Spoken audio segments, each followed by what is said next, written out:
Saya.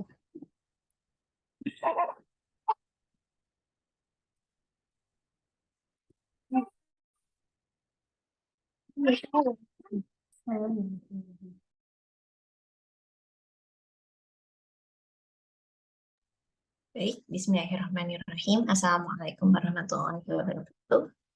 Alhamdulillahirabbil alamin. Wassalatu wassalamu ala asyrofil anbiya'i wal mursalin wa ala alihi wa sahbihi ajmain. Amma ba'd. Perkenalkan, saya Nadia sebagai moderator kajian Sirah Nabawiyah malam ini yang diselenggarakan oleh Masjid Baitur Rahman PKU Muhammadiyah Seruang. Terima kasih kepada hadirin yang telah hadir tepat waktu. Untuk memulai acara ini demi keberkahan dan kelancaran majelis ilmu ini, marilah kita membaca basmalah bersama. Bismillahirrahmanirrahim. Sebelum materi berlangsung, saya ingatkan kepada hadirin guna mendengarkan dengan posisi terbaik. Bagi yang ingin bertanya dapat langsung menuliskan di kolom chat. Baiklah, mari kita simak bersama episode malam ini yang berjudul Madinah Al-Munawwarah. Selamat menyimak dan kepada Ustadz Abdul kami silakan.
Udah.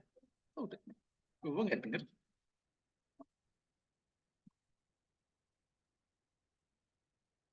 Oh, ya. Terima kasih. Mohon maaf tadi saya tidak dengar. Assalamualaikum warahmatullahi wabarakatuh. Alhamdulillahirabbil alamin. Assalatu wassalamu ala asyrafil anbiya'i wal mursalin. Sayyidina wa maulana Muhammadin wa ala alihi wa ashabihi ajma'in. Amma ba'du. Para peserta kajian Sirah Nabawiyah yang terhormat, selamat datang. Dan pada malam hari ini saya akan menyampaikan tema tentang kota Nabi, Madinatul Munawwarah, Al-Madinah Al-Munawwarah. Nah, besok pagi kita akan mendatangi insya Allah tempat-tempat pemungutan suara. Maka sebelum kita berangkat, tentu saja ya harus persiapan terlebih dahulu, sarapan pagi seadanya ya agar kita punya energi ya, karena di tempat pemungutan suara tentu saja kita akan antri menunggu panggilan, dan juga jangan lupa membawa kartu tanda penduduk KTP karena itu merupakan persyaratannya untuk dicocokkan dengan NIK yang sudah terdaftar di KPU.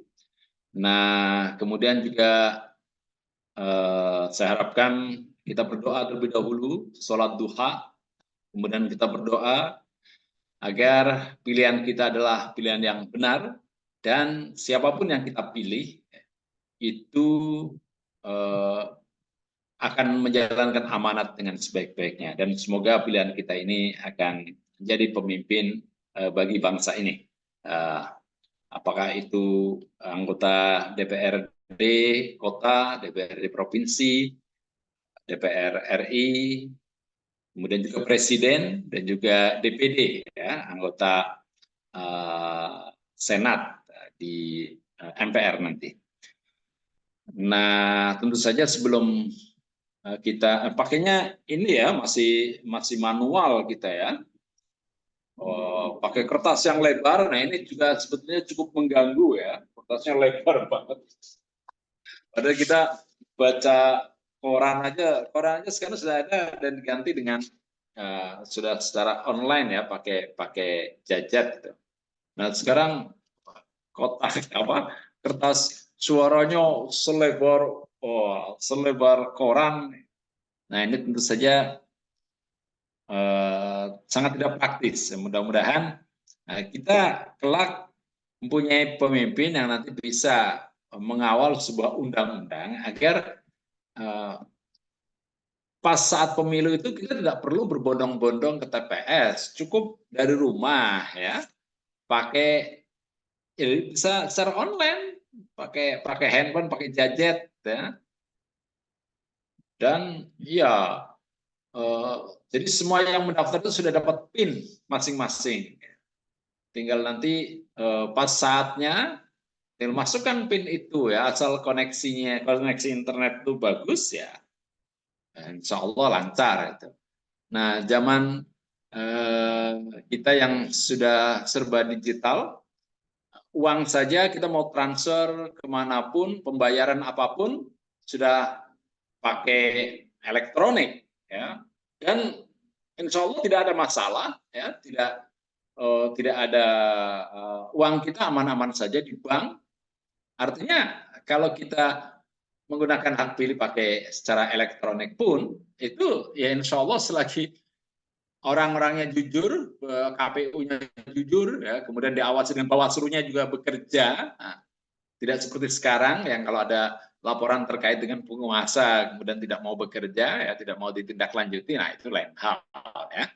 Tapi insya Allah kalau semuanya itu jujur demi kelancaran pemilu, insya Allah dengan sistem apapun, termasuk sistem elektronik, itu akan lebih murah dan lebih cepat, ya. Saya nggak bisa bayangkan nanti penghitungannya dari desa, dari TPS ya, kemudian dibawa ke mana itu? Ke kecamatan ya, kecamatan. Ini banyak sekali dari kecamatan kemudian ke daerah, ke KPUD gitu. Terus kemudian nanti ke provinsi, kemudian Masya Allah, itu ketika perjalanan itu terjadi kemungkinan manipulasi-manipulasi. Nah, namun kalau pakai elektronik kan tidak cepat. Besok itu tetap versi coblos begitu ya, Masya Allah. Sejak tahun 55 sampai tahun 2024, sudah berapa tahun nih? Sudah hampir 75 tahun. Ya. Cara untuk noblos itu masih juga seperti ini ya, tidak ada perkembangan, tidak ada pembaharuan. Baik, saya akan bicara tentang Madinah ya. Ya, kalau saya menyinggung masalah politik, asal tidak terkait dengan elektoral pencapresan, tidak masalah ya. Karena politik yang akan saya sampaikan ini adalah politik amar ma'ruf nahi mungkar, high politik ya. Politik adiluhung, politik kebangsaan. Semua kita bicara tentang kenaikan harga beras, ya itu adalah persoalan politik. Itu adalah juga politik. Tentang jumlah anak, ya kita itu mau punya anak berapa orang itu juga terkait dengan politik, karena semua orang di Indonesia itu harus mendapatkan subsidi dari negara. Jadi kalau anak kita banyak, berarti negara harus memberikan subsidi yang banyak juga untuk anak-anak kita. Nah, apakah negara mampu memberikan subsidi? Nah, jadi penentuan jumlah anak saja itu adalah persoalan politik. Harga garam berapa rupiah itu juga persoalan politik. Ya. Mengapa nelayan tidak lagi dapat mendapatkan ikan sebagaimana zaman-zaman dahulu? Ikan sekarang sudah mulai jarang. Itu persoalan politik karena banyak pencurian. Banyak pencurian berarti yang menjaga laut itu tidur, itu kan? Kenapa tidur? Karena gajinya kecil. Mengapa gajinya kecil? Karena dipotong. Nah, ini kan semua terkait kan karena dikorupsi umpamanya ya. Ya, saya izinkan untuk share screen di sini ya. Mana presentasi saya nih? Ya. Oke. Tentang Madinah Al-Munawwarah ya. Kota Nabi. Nah, Madinah Al-Munawwarah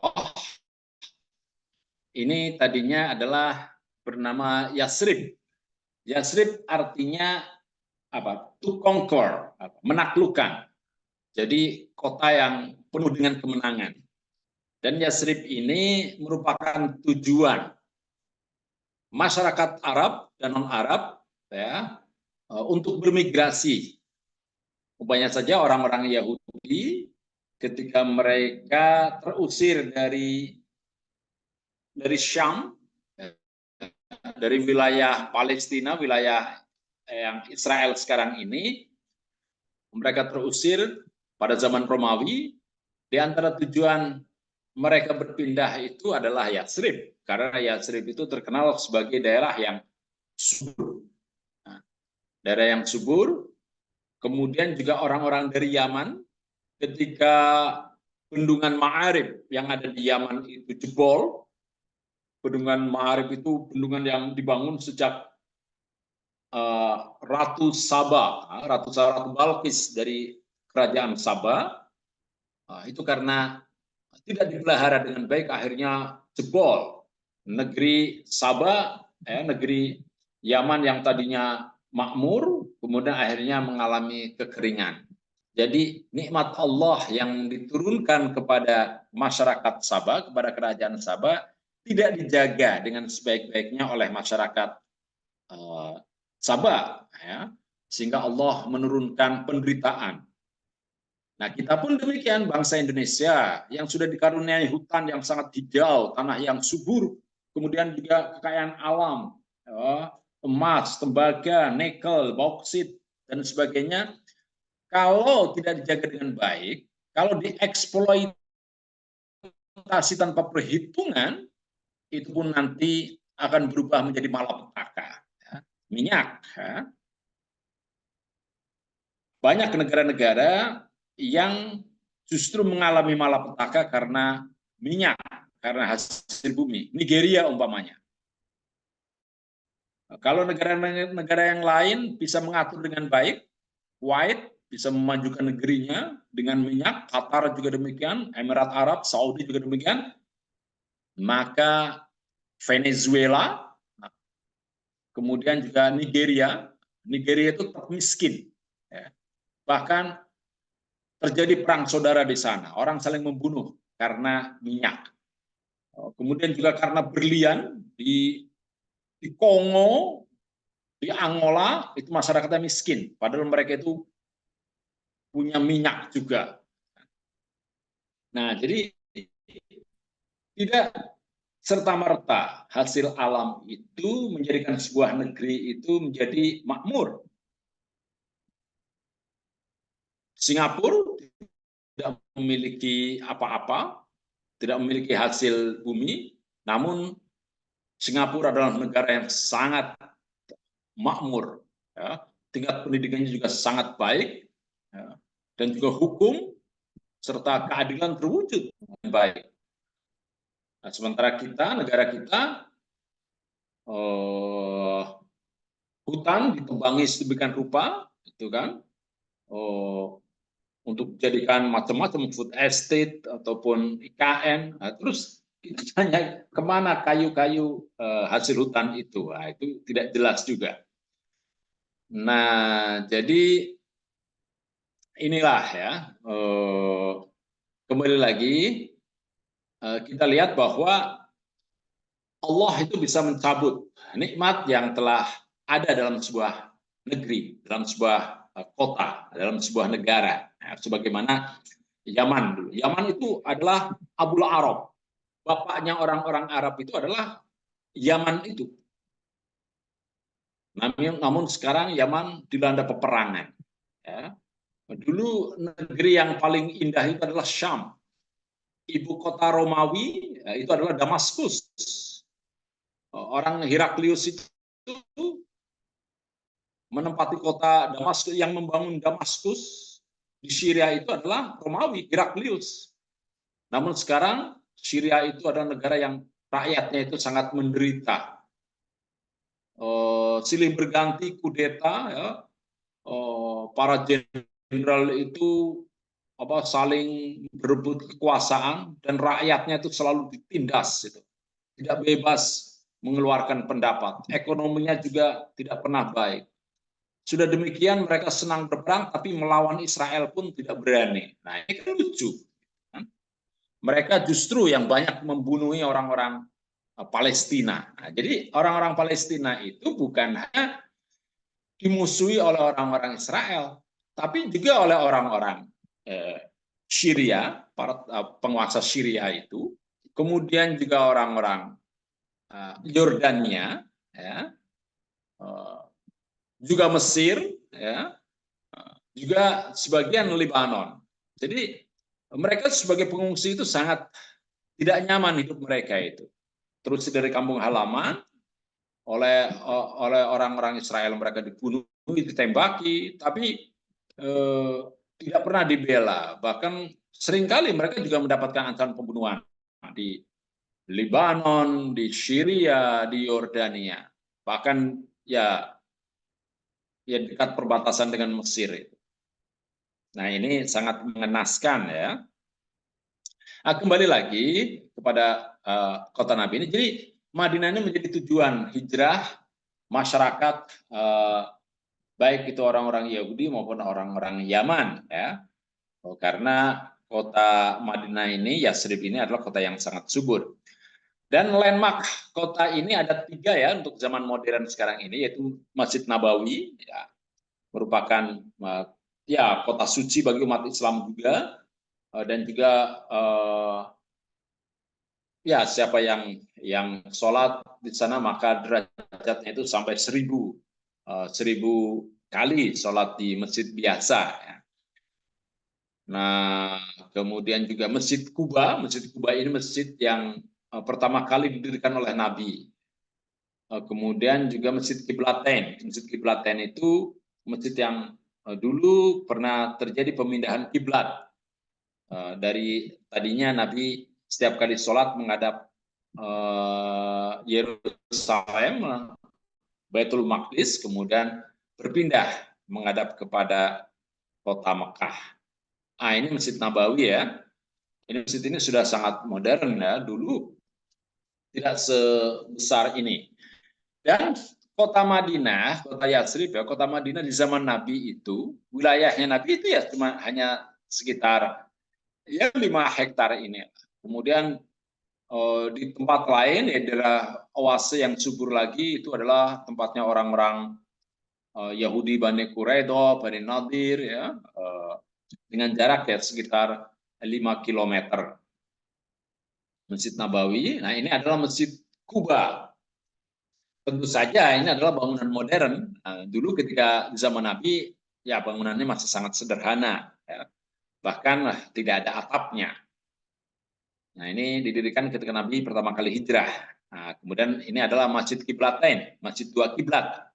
Tapi di sini ya mihrabnya cuma 1 ya, tidak berada di mihrabnya 2. Nah, tapi ini adalah tempat-tempat bersejarah bagi umat Islam yang berkunjung ke kota Madinah. Nah, Madinah Al-Munawwarah berarti kota yang bercahaya. Tadi sudah disebutkan nama asli kota ini adalah Yasrib, yang artinya menaklukkan. Jadi kemungkinan banyak ya negeri-negeri atau kota-kota itu yang ditaklukkan oleh penduduk kota Yasrib ini. Dan kota Yasrib ini disebutkan dalam Al-Quran ya, surat Al-Ahzab ayat 13. Wa idhum ya ahla Yasrib la muqama lakum farji'u wa yasta'dinu fariqum minhumun nabiyya yaquluna inna buyutan arah wa ma hiya bi'arah yuriduna illa firara. Ingatlah ketika segolongan di antara mereka berkata, wahai penduduk Yasrib, nah atau Madinah, tidak ada tempat bagimu. Maka kembalilah kamu. Sebagian dari mereka minta izin kepada Nabi untuk kembali pulang dan berkata, sesungguhnya rumah-rumah kami terbuka, tidak ada yang menjaga. Padahal rumah-rumah itu tidak terbuka, mereka hanya ingin lari dari peperangan. Ini turun berkaitan dengan peristiwa perang Khandaq. Ketika Nabi sedang menyiapkan pasukan, sedang menyiapkan pertahanan untuk menghadapi serbuan tentara Quraisy. Pertahanannya itu adalah berupa parit. Jadi ketika Nabi memerintahkan mengajak warga kota untuk beramai-ramai bersama-sama menggali parit, banyak orang yang tidak mau ikut bekerja, dan mereka datang pada Nabi. Oh, Nabi, wah, saya ada ya macam-macam lah. Lu pada kondangan atau apalah, khususnya kalau pejah, walah macam-macam. Ya Nabi, ya orangnya juga tidak enakan ya, akhirnya ya diizinkan. Tapi sesungguhnya mereka itu banyak orang-orang yang tidak ingin berjuang bersama Nabi. Mohon maaf, saya mau minum dulu. Bismillahirrahmanirrahim.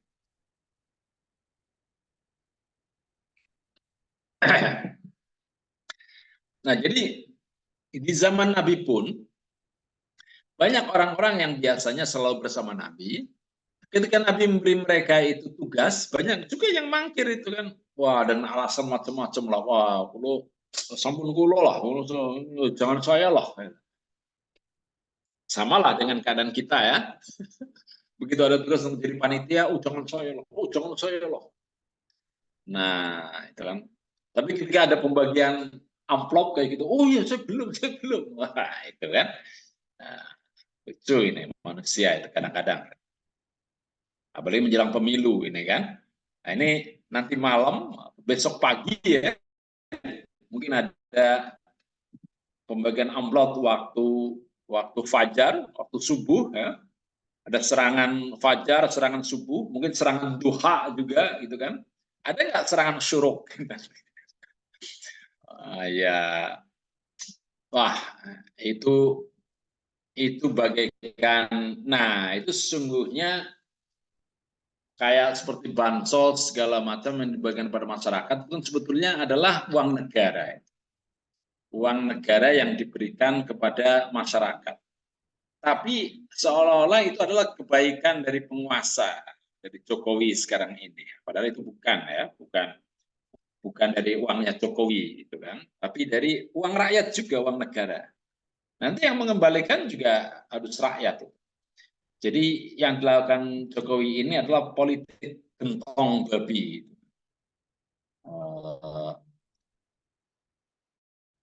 Sebentar, saya ada gambarnya ya. Nah, ini dia ya. Politik gentong babi ala Jokowi. Ini kalau yang sudah nonton film Dirty Vote pasti akan tahu ya. Mengapa istilahnya kok politik gentong babi itu begini, pada zaman perbudakan di Amerika, para budak itu selain mendapat upah, mereka juga sebagai bayarannya adalah setiap waktu-waktu tertentu setiap bulan itu mendapatkan daging, jatah daging. Nah, daging-daging itu dikumpulkan dalam sebuah tong. Nah, maka tongnya itu disebut ya apa? Gentong babi, dalam sebuah gentong ya, pork barrel. Nah, tapi para majikan para budak itu mengatakan bahwa mereka itu memberikan itu karena belas kasihan, dan mereka para budak itu harus bekerja lebih keras, harus lebih giat lagi untuk mendapatkan daging babi itu. Padahal itu adalah hak para budak itu. Ya, jadi seperti sekarang ini kalau Jokowi membagikan apa bansos, padahal bansos itu bukan dari Jokowi sendiri, melainkan dari negara. Sementara dia mempersyaratkan bahwa mereka yang menerima itu harus menoblos, itu kan memilih anaknya, itu tidak benar. Itu tidak benar. Nah, ini saya amar ma'ruf nahi mungkar ya, bukan untuk kepentingan, tapi ini adalah demi keadilan. Dan malam ini sedang dibicarakan di mana-mana. Kalau saya bicara ada yang mengatakan, wah ini Ustadz Abduh ini kan minggu tenang kayak gitu kan. Ini malah justru walaupun dalam keadaan tenang kita harus tahu mana halal mana haram gitu kan. Amar ma'ruf nahi mungkar harus tetap disampaikan. Ya, minggu tenang maka tidak boleh ngomong apa saja. Oh tidak, ada orang mau minum bir ya kita bilang, oh itu haram itu. Kan? Ada orang mau membunuh, kita harus rampas itu pisaunya itu kan. Ada orang mau melubangi perahu, kita sedang naik perahu, tiba-tiba ada orang mau melubangi perahu itu. Oh, kita harus rampas perahu itu. Kalau orang itu melawan, kita balas pakai jurus-jurus tapak suci. Iya dong, tidak benar ya bahwa kita minggu tenang, maka tidak boleh ngomong tentang politik. Persoalan setiap hari ini persoalan politik, Bung. Oke, baik. Nah, ini adalah suatu hal yang menarik ya, bahwa Nabi Muhammad tidak menamakan kota Yasrib itu menjadi Madinatul Muhammad, ya, kota Muhammad atau Muhammad City atau Al-Madinah Al-Muhammadiyah, itu kan? Tidak sesuai dengan namanya, gitu kan? Jadi dia tidak ingin dikenang pernah membangun kota Madinah kayak gitu ya, seperti penguasa sekarang pengen dikenang membangun IKN, wih gitu kan, atau bikin kereta cepat gitu, ini adalah kerja Jokowi gitu kan. Walah, Nabi tidak seperti itu ya. Ya jelas ya, nggak pernah ikut sirah nabawiyah ya. Bandingkan dengan para penguasa pada zaman itu ya, mereka-mereka yang sejaman dengan zaman Nabi itu, umpamanya bahkan sebelum Nabi ya, Iskandar yang agung itu, Alexander the Great itu membangun sebuah kota ya di Mesir, namanya Iskandaria atau Alexandria. Itu karena menggunakan namanya itu agar orang-orang mengenang bahwa dialah yang membangun kota itu. Kemudian di Turki ada kota namanya Konstantinopel, karena yang membangun adalah Kaisar Konstantin, ya. Kaisar Romawi pertama yang memeluk agama Kristen, Konstantin Opel. Ada juga Adrianopel, karena dulu ada Kaisar Adrianus ya, di Turki juga itu kan.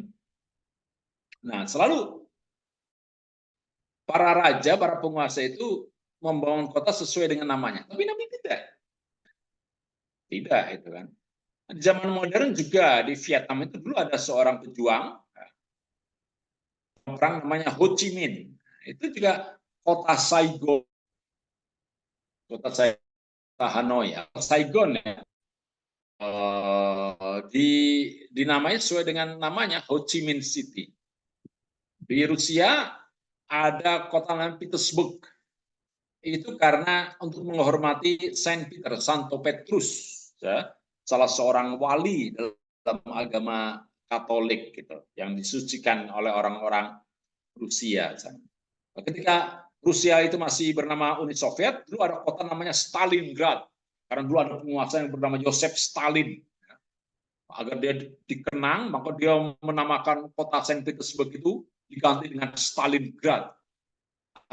Dan juga kota yang bernama Leningrad, karena Lenin ini adalah ketua Partai Komunis Uni Soviet yang pertama, yang membentuk kaum Bolshevik, kader Partai Komunis di Uni Soviet itu. Nah, semua itu menggunakan namanya agar dikenang. Nah, Nabi tidak. Ya di Pakistan itu banyak ya. Ada di India ada kota namanya Ahmedabad. ya, untuk mengenang ya seorang penguasa yang bernama Ahmad gitu. Ada Faisal Abad, ya, ada Haidar Abad. Oke. Nah, kemudian nah, penduduk Yasrib yaitu terdiri dari suku Aus. Nah, suku Aus ini adalah orang-orang Arab, Arab keturunan Yaman ya. Suku Hasrat juga Arab keturunan Yaman. Suku Aus dan Hasrat ini bersaudara dari satu ibu yang sama, yaitu Kailah, nama ibunya, nama perempuan itu. Nah, tapi Aus dan Hasrat ini saling bermusuhan itu, saling bermusuhan, berperang. Padahal penyebabnya itu hal-hal yang sepele, ya, seperti ya penggembala mencuri kambing tempe penggembala yang lain itu kan. Kebetulan yang satunya dari suku Aus, satunya dari Khazraj. Itu kemudian pertengkaran kayak gitu bisa menyebabkan perang. Gitu. Nah, ada orang mabuk di sebuah pesta, kemudian saling berkelahi, yang berkelahi dari suku Aus dan Khazraj, akhirnya menjadi perang kayak gitu kan.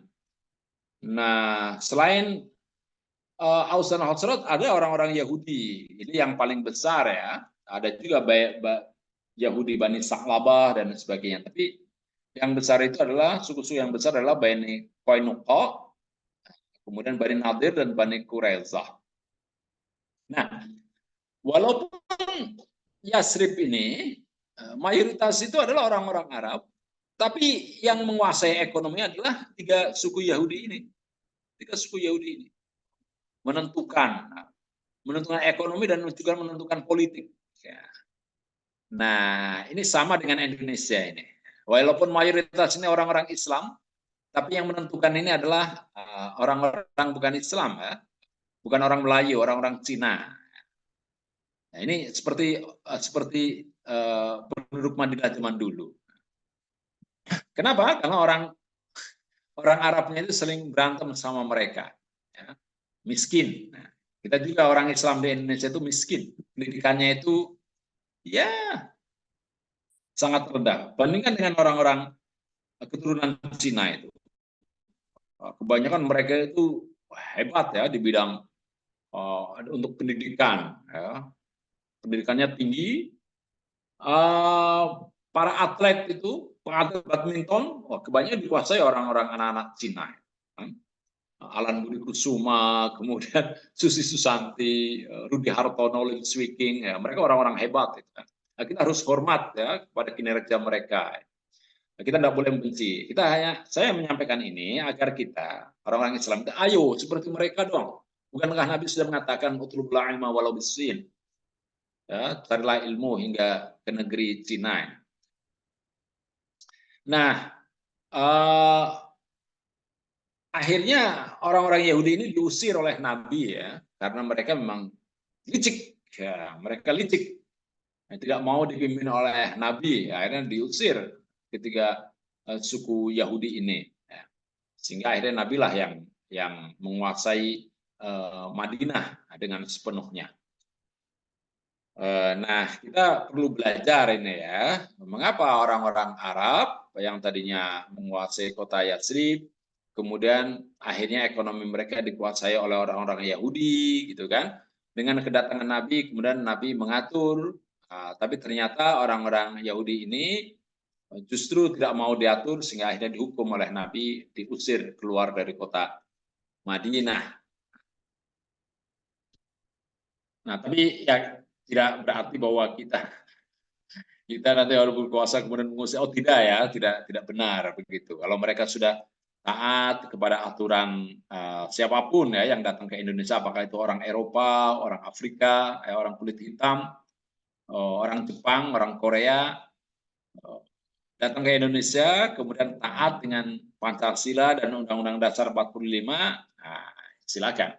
Orang Indonesia sendiri asli Indonesia, bahkan jelas-jelas orang Jawa, tapi ketika berkuasa kemudian kok tidak taat kepada undang-undang, nah ini yang justru mengganggu. Undang-undang untuk bahwa calon presiden itu usianya itu harus di atas 40, wah ini sebelum usia 40 kok sudah diloloskan, itu kan berarti melanggar hukum dan melanggar etika. Tapi tetap jalan. Oke, baik. Nah, kota Madinah merupakan pusat dakwah ya, dan juga pusat pemerintahan pada zaman Nabi dan juga para sahabat sesudahnya. Ya, Nabi mengatur perang juga di Madinah dan beberapa kali kota Madinah itu diserbu, seperti pada waktu perang Khandaq ya. Perang Uhud juga, tapi Nabi kemudian menyongsong musuh ya di Bukit Uhud itu. Nah, dijadikannya Madinah sebagai pusat dakwah dan pemerintahan itu diteruskan oleh khalifah-khalifah pengganti Rasulullah, yaitu Abu Bakar. Abu Bakar mempertahankan Madinah sebagai pusat pemerintahan, tapi Abu Bakar hanya memimpin selama 2 tahun ya. Kemudian dilanjutkan oleh Umar. Nah, di masa Umar inilah kejayaan Madinah itu mengalami puncaknya itu di masa kekhalifahan Umar ya. Umat Islam mengirim pasukan ya untuk menaklukkan beberapa daerah seperti Persia. Nah, Persia itu Irak ya. Irak dan juga sebagian Iran itu adalah bangsa Persia. Dulu Irak itu bahasanya itu bahasa Persia, tapi sekarang semua sudah berbahasa Arab, masuk dalam wilayah Arab. Itu karena jasa dari Sa'ad bin Abi Waqqas, jenderal yang dikirim oleh Umar untuk menguasai kota Ctesiphon ya, atau Madain di Irak saat itu. Nah, kemudian juga di Syam ya, Nabi tentara Amr bin As yang dikirim oleh Umar bin Khattab berhasil mengalahkan orang-orang Romawi ya, yang ada di sana. Syam itu berarti Damaskus ya, Syria, Lebanon, ya Palestina itu jatuh ke tangan umat Islam. Nah, karena kekuasaan umat Islam semakin luas, ya, Madinah itu mendapatkan limpahan rezeki yang luar biasa. Nah, pada saat kekuasaan Umar inilah Umar mengatur perbendaharaan negara, termasuk memberikan santunan kepada janda-janda Rasulullah. Jadi kehidupan para janda Rasulullah, Aisyah, Sofia, kemudian juga Ummu Salamah, kemudian Maria Al-Qibtiyah, itu semuanya itu terjamin. Sekalipun demikian, tidak berarti kehidupan para janda Rasulullah ini bermewah-mewahan, tidak. Ya. Aisyah selalu saja tunjangan dari negara itu dia bagikan untuk fakir miskin. Nah, itulah kehidupan mereka tetap sederhana.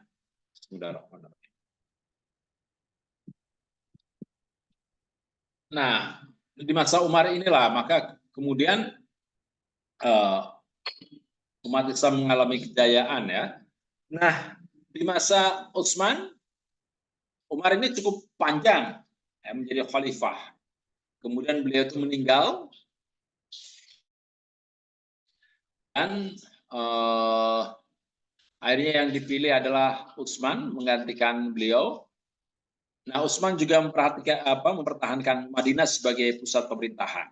Nah, di masa Ali tidak lagi berdiam di Madinah, melainkan pusat pemerintahan dipindah ke kota Kufah.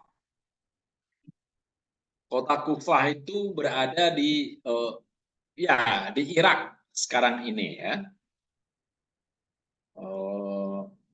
Ada dalam khot itu ada khot Kufi. Nah, itu adalah khas seni menulis kaligrafi dari kota Kufah. Kemudian juga kota Kufah ini juga menjadi pusat ilmu pengetahuan, ya, menjadi masdar dari kaidah bahasa Arab. Kaidah bahasa Arab itu ditentukan oleh mazhab Kufah dan mazhab Basrah. Mungkin seperti bahasa Inggris itu dua mazhab yang terkenal adalah Cambridge dan Oxford. Nah, oke.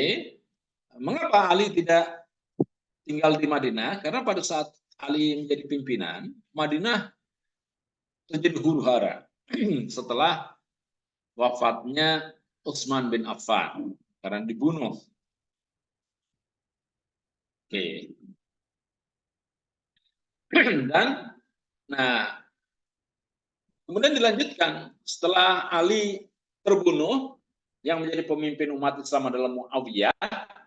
Muawiyah tidak menjadikan Madinah sebagai pusat pemerintahan, melainkan dia pindah ke Damaskus. Jadi istana Romawi yang dulu dipakai oleh Heraklius digunakan oleh Muawiyah sebagai tempat tinggalnya. Di sana juga dibangun Al-Masjid Al-Jami' Al-Umawi. Jadi masjid Bani Umayyah yang sangat terkenal di Damaskus itu. Ketika kemudian Bani Umayyah ini dikalahkan oleh keluarga Abbasiyah, keluarga Abbasiyah ini, Abdullah As-Saffah, ya, dan juga khalifah yang terkenal Abu Ja'far Al-Mansur, tidak kembali ke Madinah, melainkan memindahkan pemerintahan di kota Baghdad. Nah, apakah dengan demikian Madinah terlupakan? Tidak. Ya. Sekalipun tidak lagi menjadi pusat pemerintahan, Madinah tetap menjadi magnet kunjungan umat Islam dari seluruh penjuru dunia. Karena Madinah itu merupakan kota suci, salah satu dari 3 kota suci umat Islam. Itu Mekah, Madinah, dan Baitul Maqdis di Palestina sana. Nah, dan juga karena di Madinah itu terdapat Masjid Nabawi dan juga makam Rasulullah. Dan juga ada tempat yang bernama Raudhah. Nah, para pelajarnya berdatangan ke Madinah karena di Madinah banyak ulama. Nah, di antaranya adalah Anas bin Malik yang kemudian kita kenal sebagai Imam Maliki. Imam Malik, ya, yang murid-muridnya sangat banyak dan membentuk corak berpikir sendiri di bidang fikih. Yaitu yang ciri khasnya adalah selalu mengandalkan kepada nakli, ya, kepada hadis, yaitu mazhab Maliki. Oke. Nah, sebelum menentukan Yasrib, ya, atau Madinah sebagai tujuan, Nabi pernah tadinya tidak akan ke Madinah, melainkan ke Taif. Ya. Tapi ternyata penduduk Taif menolak. Kemudian Nabi juga pernah berpikir untuk berhijrah ke Ethiopia, ke Habasyah. Namun karena ada kedatangan orang-orang Madinah ke Mekah, kemudian dikumpulkan oleh Nabi menjadi sebuah pertemuan, yaitu Bai'ah Aqabah sampai 2 kali. Akhirnya Nabi pun memutuskan untuk berhijrah ke Madinah.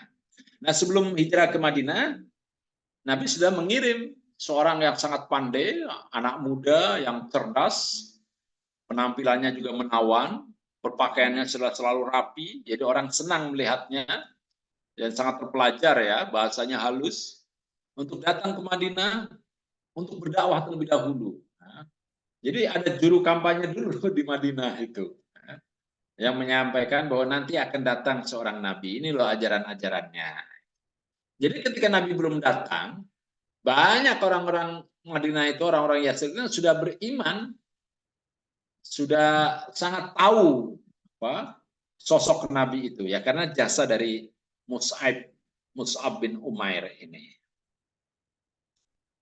Ya, saya kira ini ya yang bisa saya sampaikan, ya, tentang Madinah ini, dan ya nanti mungkin bisa kita sambung ya dalam dialog gitu kan. Demikian Mbak Nadia, terima kasih. Saya kembalikan pada moderator. Baik, terima kasih Ustadz Abdul atas penjelasannya. Oke, bagi hadirin yang akan bertanya bisa langsung menuliskan di kolom chat. Terima kasih banyak atas hadirin. Kebanyakan ini dari SDACI. Terima kasih banyak teman-teman di SDACI. Dari Ustadz Abdul, apakah ada pesan atau tambahan?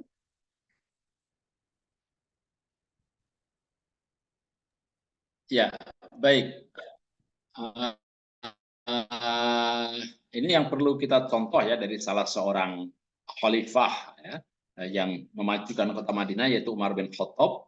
Yaitu beliau itu selalu keliling ya setiap malam untuk mengetahui keadaan masyarakatnya. Ya, harap kita maklumi bahwa kota Madinah pada zaman Umar, pada zaman Nabi, tidak sebagaimana kota Madinah zaman sekarang. Kota Madinah zaman dulu ya mungkin seperti satu RW sajalah ya. Luasnya kira-kira ya sebagaimana areal Masjid Nabawi sekarang ini, ditambah dengan pemakaman Baqi ya, sekitar 5 atau 7 hektar. Jadi untuk berkeliling kota Madinah itu ya tidak perlu 1 hari ya, 1 jam saja sampai. Gitu. Maka ketika ada riwayat Nabi berkeliling kota Madinah sambil membawa obor, bawa api ya, dan mengancam warga Madinah yang tidak sholat Isya akan beliau bakar rumahnya, itu masuk akal saja. Jadi tidak seperti negara Indonesia sekarang ini, atau kota lah, kota Tegal atau kota Kabupaten Kebumen, seorang bupati Kebumen keliling Kebumen, itu 1 hari pun mungkin belum sampai ya. Wah, karena sangat luas. Nah, jadi Umar ini suatu hari pernah ya, mendapati dari kejauhan lah, dia itu mendengar pembicaraan seorang anak dengan ibunya. Jadi ada seorang ibunya merebus susu itu kan. Nah, ternyata susunya itu sangat sedikit untuk dijual keesokan paginya itu. Ibunya bilang, loh, kalau sedikit itu nanti uang yang kita akan dapat tidak banyak, nah, gitu kan. Udahlah, kita tambah air sajalah. Toh orang banyak yang tidak tahu. Nah, anak itu menjawab, loh Bu, itu kan tindakan yang tidak baik ya. Bukan tindakan jujur, itu tindakan curang itu. Walaupun tidak ada yang tahu, polisi tidak ada yang mengawasi di sini, Khalifah Umar juga tidak tahu, tapi Allah kan tahu. Nah, sang ibu kesal dengan jawaban sang anak itu kan. Wah, kamu ini ya tidak tahu keadaan kita, keuangan kita sedang susah gitu kan. Ya enggak apa-apa, kita kan sudah banyak berbuat baik sekali, berbuat tidak baik kan tidak apa-apa gitu. Tapi anak ini tetap tidak mau melakukan kecurangan sebagaimana yang disarankan oleh ibunya. Nah, Umar itu mendengar pembicaraan anak dan ibunya itu dari balik dinding.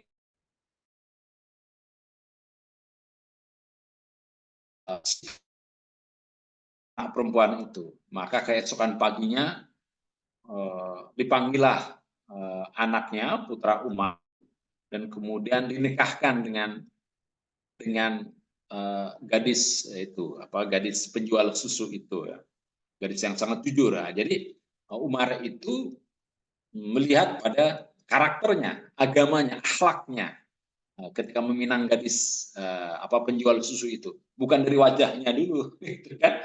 Kalau orang sekarang kan melihat dari wajahnya, itu kan. li jamaliha atau limaliha atau linasabiha gitu kan. Oh, dilihat dari wah ini uangnya banyak apa enggak gitu kan. Kemudian oh dari keluarga siapa nih? Keluarga juragan atau bukan nih? Gitu kan. Dan melupakan faktor yang keempat itu agama, akhlak. Nah, kita harus contoh Umar bin Khattab itu. Nah, cucu dari apa pernikahan antara putra Umar ya dengan sang gadis itu ternyata diberi nama Umar juga. Beliaulah yang kemudian menjadi khalifah di Bani Umayyah ya, di Damaskus itu. Jadi namanya Umar bin Abdul Aziz. Nah, karakter Umar bin Abdul Aziz ini juga sama, hampir sama dengan Umar bin Khattab. Yang paling menonjol dari Umar bin Abdul Aziz ini adalah dia itu ketat memisahkan antara kepentingan negara dan kepentingan keluarga, atau kepentingan dirinya sendiri. Dia tidak ingin menggunakan fasilitas negara untuk kepentingan dirinya sendiri atau kepentingan keluarga. Nah, suatu hari dia itu sedang rapat itu bersama para menterinya, gitu kan. Tiba-tiba ada ketukan begitu, pengawal datang, gitu kan. Maaf, Khalifah, putra Anda bermaksud menemui Anda. Oh ya? Oh, tanyakan padanya. Mau bicara urusan negara atau urusan pribadi?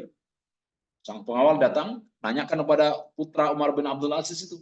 Nah, kemudian pengawal itu datang lagi. Putra Anda mengatakan ini urusan pribadi. Oh ya, baik, tunggu dulu. Kemudian minta pengawalnya itu untuk mematikan semua lampu yang ada di ruangan. Jadi gelap. Setelah gelap, kemudian putranya itu dipanggil. Jadi dalam kegelapan itu, sang anak putra Khalifah menyampaikan kepada bapaknya itu, kepada Khalifah Umar bin Abdul Aziz. Setelah selesai, sang anak diminta untuk segera pergi, kemudian lampu dinyalakan kembali. Nah, para menteri itu kaget, kemudian bertanya, loh, Khalifah, kenapa tadi kok Anda menerima putra Anda dalam gelap-gelap ruangan itu? Nah, apa jawaban dari Umar bin Abdul Aziz? Tuan-tuan, lampu minyak yang digunakan untuk menerangi lampu, untuk menyalakan lampu untuk menerangi ruangan ini diambil dari pajak rakyat. Dan kalau kita gunakan untuk kepentingan negara, untuk kepentingan rakyat itu sah. Tapi tadi saya berbicara dengan anak saya itu kepentingan keluarga, kepentingan pribadi. Jangan sampai untuk kepentingan pribadi saya menggunakan uang yang dikumpulkan dari pajak rakyat itu. Nanti saya akan ditanya oleh Allah di Yaumul Mahsyar nanti. Wah, para menteri langsung terdiam itu kan. Padahal ngomong-ngomong cuman ya tidak sampai 10 menit gitu kan. Tapi wah, sangat hati-hati Umar bin Abdul Aziz ini. Nah, ini yang harus kita jadikan cerminan untuk keadaan politik sekarang ini di negara kita ini. Betapa penguasa sekarang ini ya, Presiden Jokowi itu menggunakan fasilitas negara untuk kepentingan keluarga. Memanipulasi gitu kan, menjadikan Mahkamah Konstitusi untuk mengubah aturan pencalonan presiden, aturan pemilihan umum, sehingga anaknya itu bisa maju sebagai calon wakil presiden.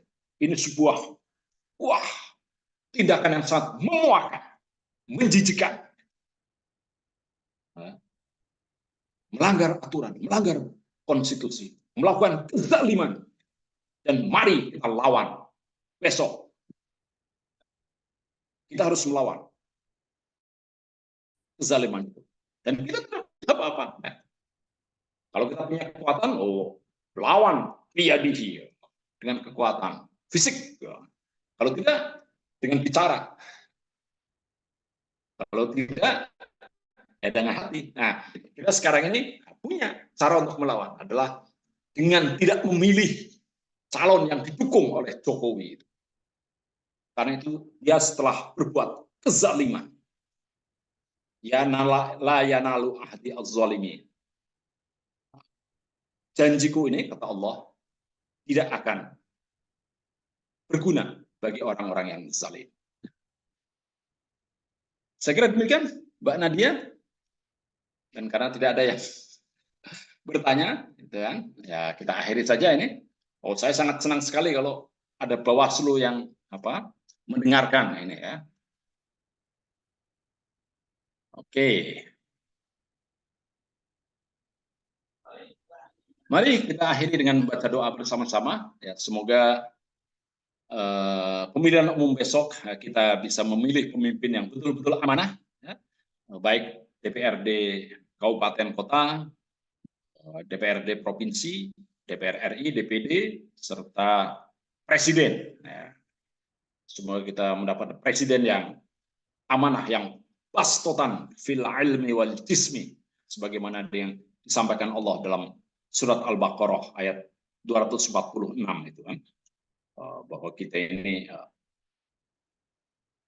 ayat 146, sorry, bahwa kita ini ya 246 ya, kita membutuhkan pemimpin yang mumpuni di bidang ilmu pengetahuan, berwawasan ilmu yang luas, serta memiliki fisik yang baik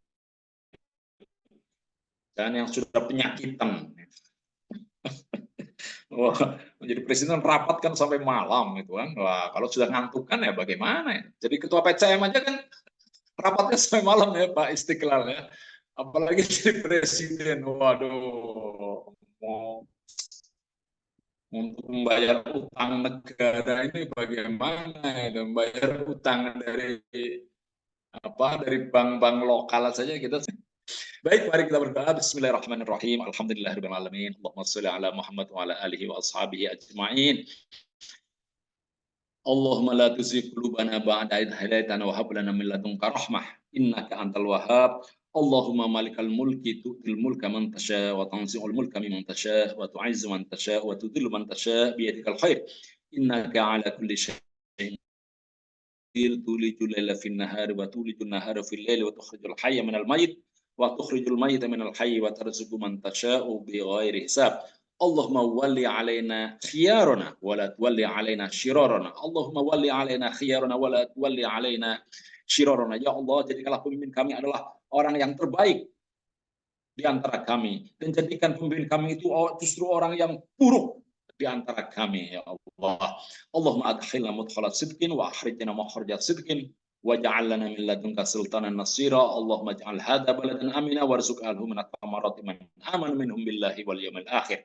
Rabbana atina fid dunya hasanah wa fil akhirati hasanah wa qina adzabannar walhamdulillahirabbil alamin. Assalamualaikum warahmatullahi wabarakatuh. Waalaikumsalam warahmatullahi wabarakatuh. Alhamdulillah atas pencerahan kajian malam ini yang sangat mencerahkan. Semoga dapat meningkatkan ketakwaan dan kecintaan kita kepada Rasulullah. Terima kasih banyak atas kehadiran hadirin. Terima kasih Ustadz Abduh. Assalamualaikum warahmatullahi wabarakatuh. Waalaikumsalam warahmatullahi wabarakatuh.